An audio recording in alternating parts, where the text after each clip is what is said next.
right. Well, if you are out enjoying the warm summer weather on this perfect summer day, then you'll want to protect yourself from an increasing tick population. Yes, and this is why we have Dr. Grace Hummell and Logan Owens joining us. They conduct tick research over at the University of Maryland.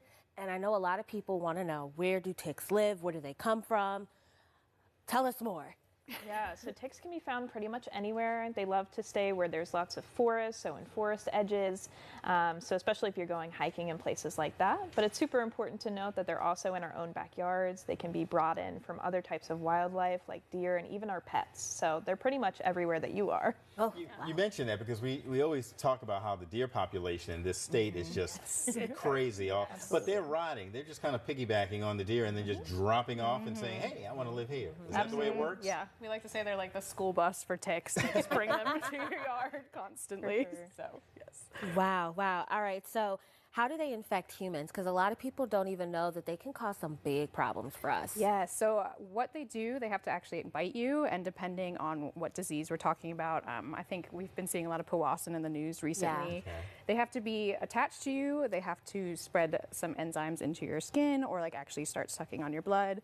And it can be anywhere from 15 minutes if it's powassan up to 24 to 36 hours if it's Lyme disease. Wow. So they have to be fully attached. So that's why I know you're going to ask questions about tick checking and everything, of being vigilant and making sure that you're checking yourself to get these ticks off so they're not attached long. Okay. We have you've brought several things here. These actually have ticks on them that you kind of laminated. But tell us, there are some main things that we need to be looking out for in these populations. Tell us what we're looking at here. Yeah, so the crazy thing about these like tiny but tenacious creatures is that they're very different depending on the species. So we have several different species here in the state of Maryland that are present, and they all carry their own diseases or pathogens that they can spread to us. So here on the screen we have the deer tick in the upper left-hand corner. That's that kind of reddish oval one. Okay. That's the one that's going to be transmitting things like Lyme disease and anaplasmosis to you, and if you have livestock and things like that.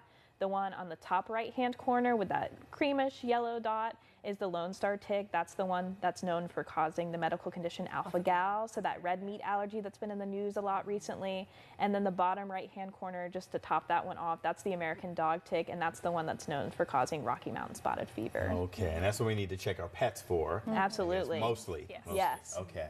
Oh, that's crazy. Now, is the tick population, we talked about deer here in Maryland, is it higher here in Maryland because of our terrain? We have mountains, we have, so much wooded area. Is it higher here than it is in some other places? Yeah, so classic Maryland, we're known for being hot and humid. Right. And what ticks love the most is hot and humid. Of course. So we are seeing a lot larger populations. We are seeing abundance growing. And you mentioned it a little bit about there's different forest structures here. We have fragmentation that can cause an increase in their abundance, and then the deer population. Okay. And we're seeing it heavily in Maryland, but also as we go up the East Coast. And it's also causing some range expansion. That Lone Star tick is classically a southeast tick, Yeah. but now it's all the way up in Maine. Oh, So wow. we're just seeing it kind of expand because of that humidity and that climate that's been changing. So yes, there's a lot more ticks in Maryland now. Yeah, ticks really know how to tick us off, don't they?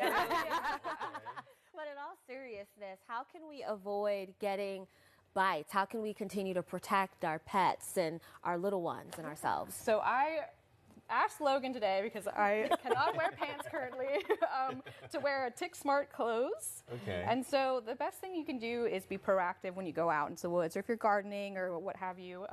So it's wearing long socks. It's making sure your socks are tucked into your pants. Tucked into the pants? Yes. Okay.